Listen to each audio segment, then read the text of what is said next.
Good morning, students. Today we are going to continue lesson 9 of your plus 2 history ISC book. In part 1 of this chapter, we had already discussed decolonization in Asia, and in part 2, we will discuss the decolonization in Ghana. So let us start the discussion of our topic, decolonization or freedom movement in Ghana. Before starting our topic, let us discuss the objectives of the topic. The objectives of the topic are to understand the background of decolonization in Ghana, that means the independence movement in Ghana, beginning of the nationality movement, rule of Nkrumah, why was Nkrumah overthrown, and fall of Nkrumah in 1966. Let us first understand the new terms of the topic. The first term is Private African Company of Merchants. The African Company of Merchants or Company of Merchants Trading to Africa was a British chartered company operated from 1752 to 1821 in Gold Coast area of modern Ghana. So basically, the Private African Company was a British company which was doing trade in the Gold Coast area of Ghana. This coastal area, that means the Gold Coast area, was dominated by indigenous or local people called as the Fante people.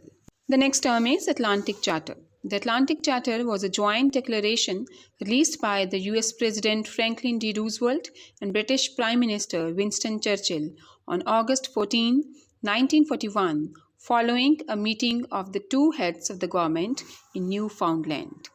The Atlantic Charter provided a broad statement of US and British war aims. So during the end phase of the Second World War, in order to bring peace in the world and to organize an international organization, a meeting was held between US President Roosevelt and British Prime Minister Winston Churchill, and a draft was prepared on that meeting.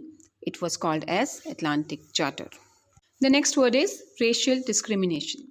Racial discrimination is any discrimination against any individual on the basis of their skin color or racial or ethnic origin.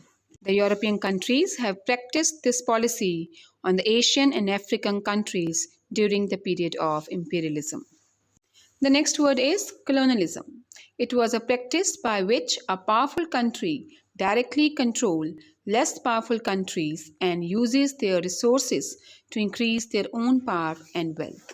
In this system, a strong country controls the economy of a weak country by selling its surplus products there and making that country, the weak country, a resource for the raw material only.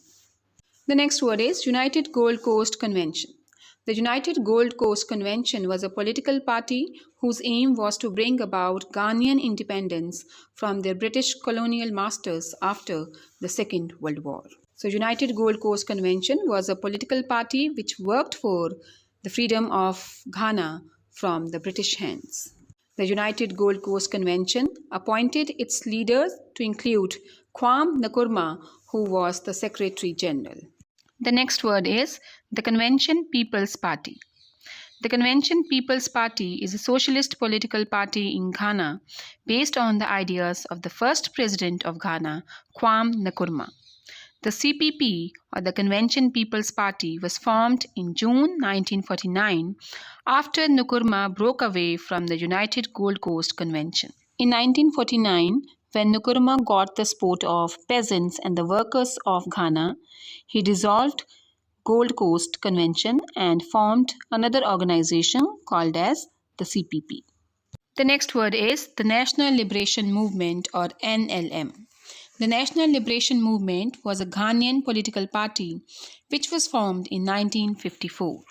It was set up by disaffected Ashanti members of the Convention People's Party who were joined by Kofi Abrefa Busia. The NLM opposed the process of centralization while supporting a continuing role for traditional leaders. So NLM, or National Liberation Movement, was started by the Ashanti people who were the tribal people of Ghana. Before that, they were the members of Convention People's Party, or CPP. But when Kofi Eberfa Busia joined them, they started a new movement called as the National Liberation Movement. West African National Secretariat. The West African National Secretariat was a pan-African movement founded by Kwame Nkrumah based in Britain. Nkrumah founded WANS or West African National Secretariat in December 1945, immediately following the Manchester Pan-African Congress, becoming the new organization's Secretary General.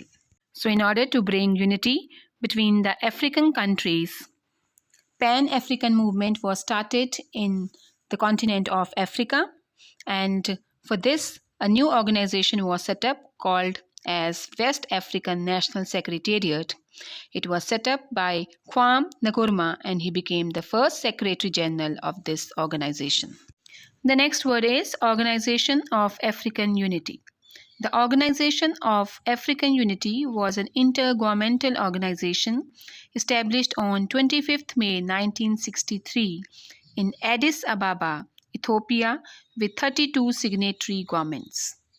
One of the main heads for OAU or Organization of African Unity establishment was Kwame Nkrumah of Ghana. So, OAU or Organization of African Unity was intergovernmental organization which was started by the African countries. It was first step towards Pan-African movement to bring unity among the African countries. The next word is Trade Union Act. According to the Trade Union Act, the union had 24 member unions in 1958 and was regulated by the Industrial Regulations Act 56. The first elections of the GTUC was held in 1966 after Kwame Nkrumah, the first president of Ghana, was overthrown.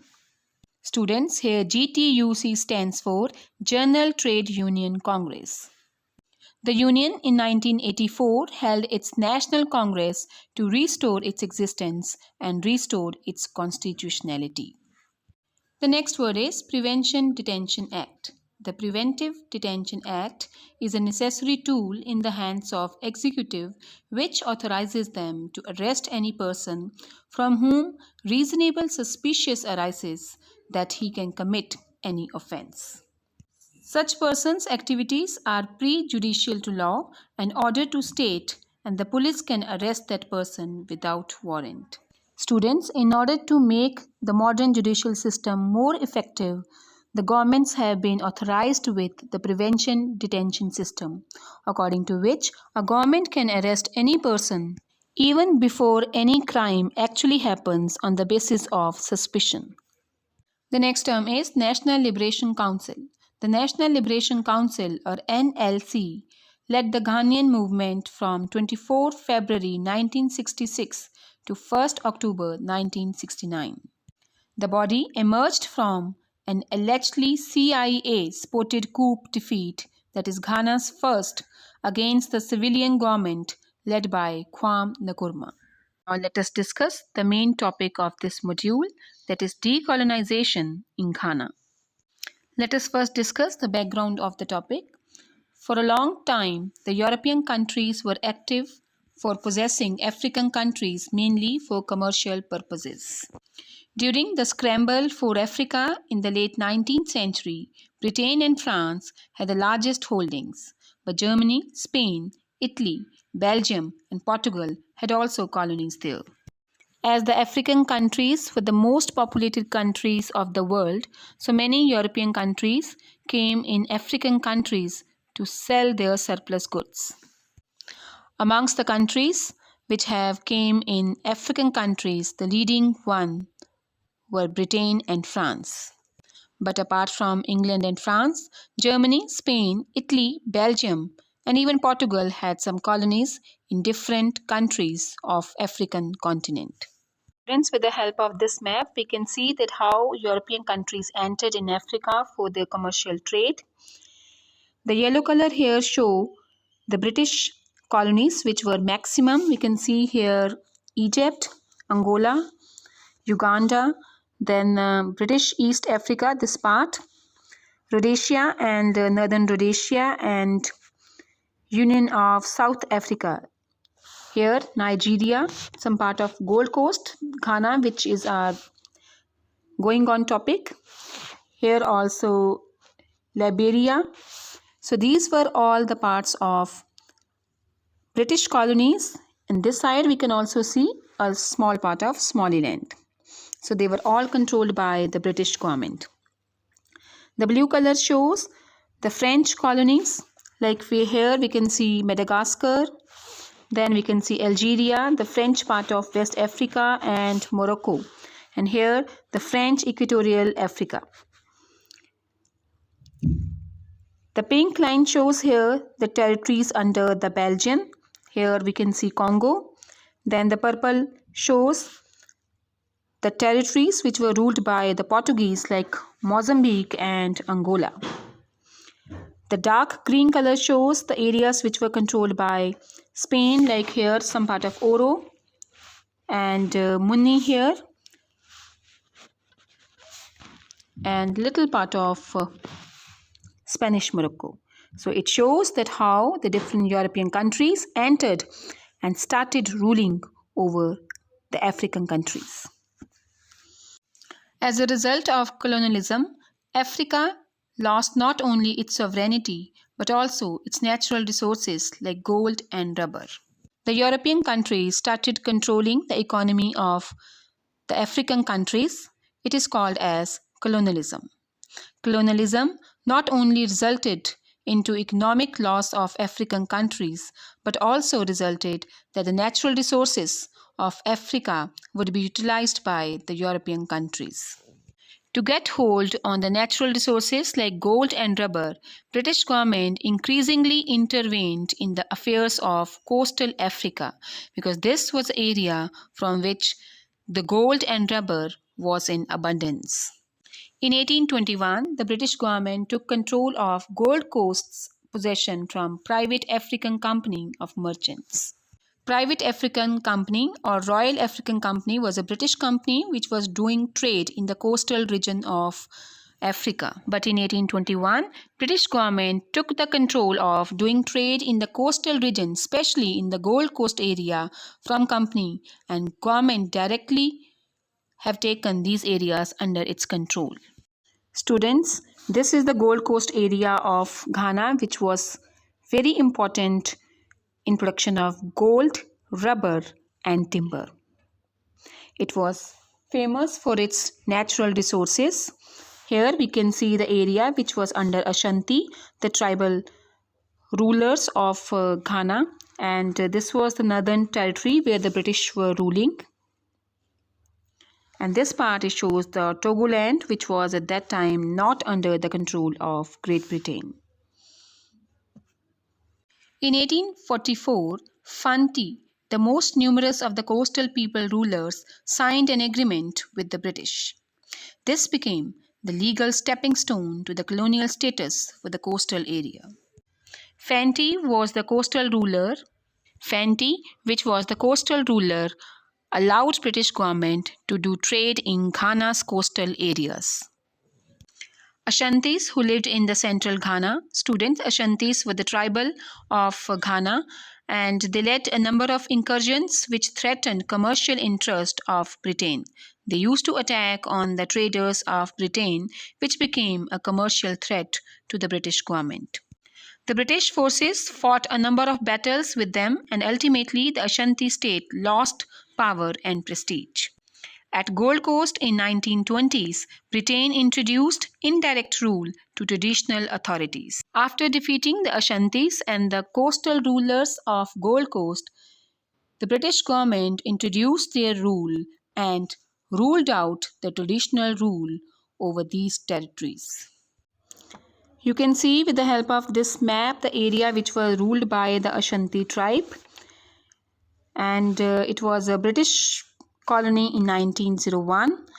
The British easily defeated the Ashantis and made this part a colony of their empire in 1901. The northern territories were already under the control of British in 1902.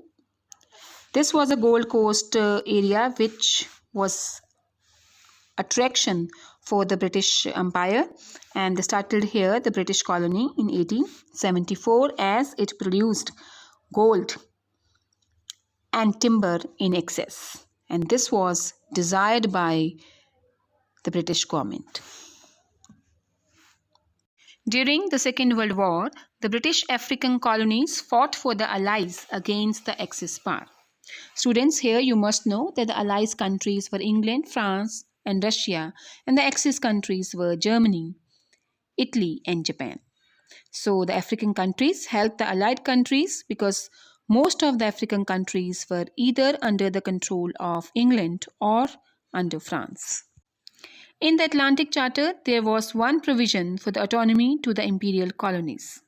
After the Second World War, the US and the African colonies put pressure on Britain to abide by the terms of the Atlantic Charter. Atlantic Charter was signed in 1945. It was the stepping stone to the formation of UNO. Under the Atlantic Plan, it was guaranteed to the African countries that they would be provided freedom after the Second World War. African countries and America put pressure on England and France to leave their colonies and to accept by the terms of Atlantic Charter. So under the pressure of African colonies and America, the British Prime Minister Winston Churchill introduced the charter to the Parliament. He purposely mistranslated the colonies' recently captured countries like Germany in order to get it passed. The charter, which was presented in the British Parliament, said that it was applicable to the recently occupied colonies like of Germany, so it was not applicable to the African countries. After the Second World War, African nationalism spread rapidly because more and more African students were educated in Britain and the USA. These educated students made the people aware of their rights, and because of this, the nationalism was on its peak in African countries. The African students, when they were studying in England and America, they felt the pinch of racial discrimination. Students, we had already discussed this term in the new words. Racial discrimination means discrimination which is done on the basis of color of the skin. Under it, the white people often discriminate with the black people. Colonialism was seen as the humiliation and exploitation of the blacks by the white community. So educated African students considered that colonialism, that is rule of the strong countries over poor African countries, and the practice of racial discrimination was a humiliation to their nations. Now let us discuss the beginning of the national movement. In the Gold Coast in 1920s, when Britain introduced indirect rule to traditional authorities, opposition of the nationalists began. Students, I have already discussed with you that in the Gold Coast area, in order to get hold of gold and rubber, British government introduced their own rule and end the traditional rule over these places. So nationalism started over this place. The nationalist movement in Ghana was started because of this wrong policy of the British government. During 1940s, the movement gained momentum for independence after police opened fire in Accra, the capital of Ghana, on a procession of ex-servicemen. The retired officers of the Ghanaian army started a new movement in Ghana when police opened fire in Accra, which was the capital of Ghana. During this time, Joseph Danquah and other leading nationalists founded the United Gold Coast Convention, or UGCC, in August 1947 and invited Kwame Nkrumah to lead the campaign for a representative self-government. So against the British policies, Joseph Danquah and other nationalists founded an organization called as United Gold Coast Convention, or UGCC. And they asked Kwame Nkrumah to lead this organization and asked for independence from the British government. But both the leaders were ultimately arrested and jailed after the troops fired on demonstrations and a riot erupted consequently in 1948. With the arrest of their famous leaders like Nkrumah and Joseph Danquah, the people got angry and they started the riots against the British authorities. In 1949, the Convention of People's Party or CPP led by Nkrumah organized workers and farmers for the first time in a mass movement for independence. Nkrumah made his independence movement more stronger by including the farmers and the laborers or the workers of Ghana. He formed a party called as CPP or Convention of People's Party. So UGCC or United Gold Coast Convention was broken away by Nkrumah and he formed a new party called as CPP. A new constitution was proposed by Nkrumah to provide direct election by universal suffrage. A new constitution was also recommended by Nkrumah and he favored that people should have right to elect their representative themselves. But all these recommendations of CPP was rejected by NLM or National Liberation Movement, which was led by Kofi Bousia. NLM opposed CPP for its limitation on parts of tribal chiefs. The NLM wanted that after the end of the British rule, the power should be given to the traditional tribal chiefs, whereas the CPP, which was led by Nkrumah, wanted people to have the right of direct voting, and by this, democratic governments should be chosen. The NLM now wanted to establish a federal state with regional governments, where CPP advocated a unitary state. The basic difference between NLM and CPP was that NLM was in favor of giving more freedom to the provinces or state, whereas CPP wanted a strong unitary government to set up in Ghana. Another constitution was African ministers that were drawn from an all-African legislature chosen by direct election. In the election, CPP won the majority seat in the new Legislative Assembly. As CPP was in favor of democratic government, so in the election, the CPP won the majority of the seats in the Legislative Assembly. Prime Minister Nkrumah's Gold Coast government issued a white paper containing proposals for Gold Coast independence in May 1956. So Nkrumah government declared independence of the Gold Coast area in May 1956. The British government now agreed for independence when majority British Togoland resident voted for unification with an independent Gold Coast. So on 6 March 1957, the state of Ghana, named after medieval West African Empire, became an independent country with the Commonwealth of Nations. So Ghana got independent on 6 March 1957 and it remained the member of Commonwealth of Nations. Students, Commonwealth of Nations are those nations which were once ruled by the British government.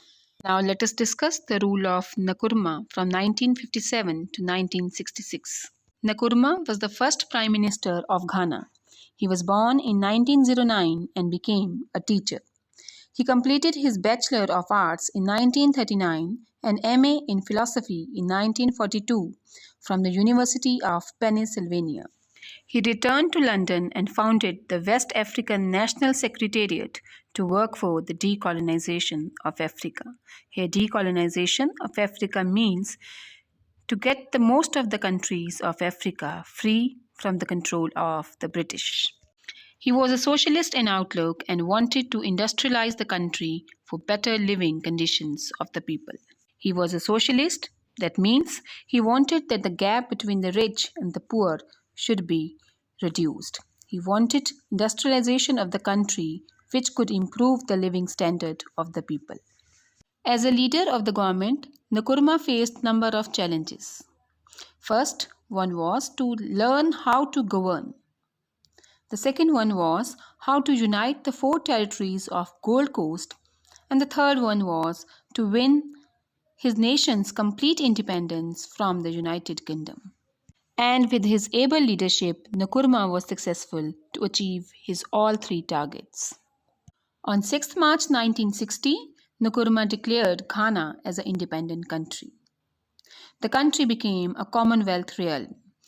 Though Ghana became independent, yet it decided to become a member of Commonwealth nations so that it can get United Kingdom's help for development. The new draft constitution made a provision to surrender Ghanaian sovereignty to a union of African states. The constitution was ratified and Nkrumah was elected president of the country. Under his leadership, the country adopted some socialist policies. Nkrumah was a socialist by heart and he wanted to bridge the gap between rich and the poor. And this is the reason that he brought many socialist policies in Ghana. Forestry, fishing, and cattle breeding expanded rapidly. Country's modest deposits of gold and bauxite were effectively exploited. A dam on Volta River was constructed to provide water for irrigation and hydroelectric power, producing enough electricity for the people. Government funds were also spent for village projects in which the village people built roads and schools. In short, many public welfare programs were adopted by the government of Nkrumah and people benefited from these programs. Now let us discuss the international policy of Kwame Nkrumah. Nkrumah believed in common African citizenship for all the Africans. He believed that there should be one strong government. 54 states formed his Pan-African movement. He believed in the central defense system where the central government should be more stronger. He also believed that one central bank should be there for all the African country. They should adopt one currency and choose one foreign policy of dealing with the other countries. And there should be common African market for the Europeans and other countries. Nkrumah strongly supported the Pan-African movement. He also supported the Organization of African Unity, which was set up in 1963 for maintaining foreign links with the USSR and China. Nkrumah was pioneer of the policy of Pan-African movement. He believed all the African countries should cooperate with each other.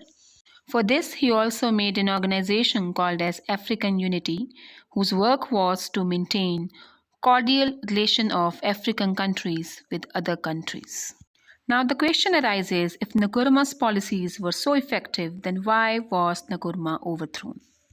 Nkrumah tried to introduce industrialization very quickly, and for this he borrowed huge amount of capitals from abroad, hoping to balance the budget from increased exports. He reasoned that if Ghana escaped the colonial trade system by reducing dependence on caution capital, technology, and material goods, it could become truly independent. But this policy proved to be a blunder in long term, as a sudden fall prices of cocoa in world market left the country with a huge balance of payment deficit. He was criticized that too much money had been wasted on unnecessary projects like the 10-mile of motorway from capital Accra to Tema. He was criticized for borrowing huge money from other countries, which now the Ghanaian government was unable to pay, as he has invested most of the money in cocoa production, and at international level the prices of the cocoa crop fell down. Nkrumah slowly abandoned the parliamentary form of government in favor of one-party system and personal dictatorship. No doubt, in the beginning, he favored the parliamentary system. He wanted to give adult franchise to each and every citizen. But with the passage of time, he changed his political opinion. He started giving importance to his own party and developed a personal dictatorship in Ghana. And this was probably the most important reason of his downfall. From 1958, Nkrumah's regime became increasingly authoritarian. There was no room left for democracy and expressing views by other political parties. After the gold miners' strike of 1955, he introduced the Trade Union Act, and this made strikes illegal because, in his opinion, it went against the idea of rapid industrial development. In 1955, by passing the Trade Union Act, Nkrumah declared that to go on strike was illegal. So it badly hurted the sentiments of the working class, and this was the main reason of his downfall. Not only that, he introduced Preventive Detention Act to suppress his opponents. Students, we had already done the meaning of Preventive Detention Act in the new terms. According to this system, the government was empowered to arrest any person without search warrant even before any crime had happened on the basis of suspicion. Thus, prisoners were often held without any trial. A trial means starting any case against any person. So Nkrumah used the Preventive Detention Act in wrong way. He got the opponent party's members arrested. The Detention Act soon made his administration very much unpopular. Some of his associates used the law to arrest innocent people to capture their business assets. Nkrumah's advisors became reluctant to question policies for the fear that they might be seen as opponents. Nkrumah became the same dictator as Hitler was for Germany and Mussolini was for Italy. His advisors also became reluctant to ask him any question because they were afraid that if they would question him, they would be treated as the opponents of the state. When the railway workers went on strike in 1961, Nkrumah ordered the leader of the strike and opposition leaders to be arrested under the Trade Union Act of 1958. So Nkrumah started misutilizing his power and authority. He got the leader of the trade union arrested by using the Trade Union Act of 1958. And he justified his action on the ground that the opposition parties were based on tribal differences, were not constructive, and wanted more powers in their own areas. In short, we can say that Nkrumah was repressing the people's voice. He did not allow people to express their opinion. In 1964, he amended the constitution which made CPP the only legal party and Nkrumah the president for life of both nation and the party. In 1964, he officially declared dictatorship in Ghana when he declared that CPP or the Convention of People's Party would be the only party that would work in Ghana. He also declared himself the president of CPP and Ghana for lifelong term. Ghana now became a one-party state since independence. The amendment thus transformed Nkrumah's presidency into a de facto legal dictatorship. Students, here de facto means where a person utilizes his powers which is above to the constitution. The opposition leaders were arrested and imprisoned for up to 5 years without trial. I have already discussed with you. Here, without trial means that a case was not started against them. They were imprisoned because of political biasness. In 1964, all parties except Nkrumah's own party, that is CPP, were banned, and even within his own party, no criticism was allowed. So that means Nkrumah has started the way for establishing a pure dictatorial form of government. Henceforth, he began to build up his image as the father of the nation. He declared himself the president of the country for lifelong term. This means that he would be declared the father of the nation. Nkrumah wanted Ghana to have modern armed forces, so he acquired aircraft and ships and introduced conscription. Students, here the word conscription means compulsory training was given to all the adult males so that they can serve in the army. That means it became compulsory for all the Ghanaian adult male to serve in the army for 5 years. He also gave support to rebels fighting against the government of Rhodesia, that is now Zimbabwe, which had declared independence from Britain in 1965. This showed that he was an expansionist. He wanted even to control over Zimbabwe. And that is the reason he supported the rebels of Zimbabwe to get freedom from Great Britain.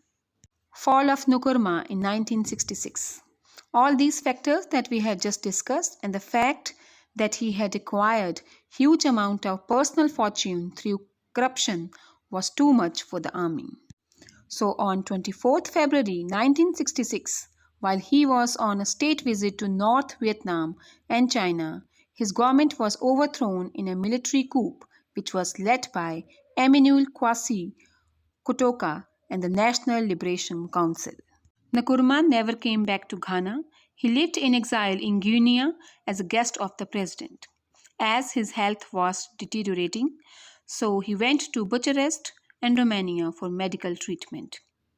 There, he died in April 1972 at the age of 62. Students, these are the topics we have covered in this module. We have started our topic with background of decolonization in Ghana, where we have discussed that Ghana was mostly controlled by Great Britain. Then we have discussed the beginning of nationality movement, which was started by Nkrumah and his party CPP. Then we have discussed the rule of Nkrumah, that how he made the economy of Ghana more stronger. He developed agriculture and also industrialized his country. Then we have discussed the reason of unpopularity of Nkrumah, that why his rule came to an end. We have discussed that how he started behaving like a dictator. All the opposition parties were crushed in Ghana. The only party which was there in Ghana was CPP. Even his own party member were so afraid of him that they dared not to tell him that he was wrong anywhere. So when he was on visit to China and Vietnam, the army overthrew his rule and declared Ghana a democratic country. These are the questions we have discussed in this module. We have discussed what was the role of UGCC in freedom movement of Ghana. The next question is, when did Ghana become independent? Who was its first president? What was Pan-African movement? What was the Trade Union Act of 1958? And who overtook the government of Nkrumah? Students, on your screen you can see a link. If you want to explore more on this topic, you can search on this link. With the help of this information and internet, you are advised to make the notes of this topic. We'll meet you in next session. Till then, have a nice day.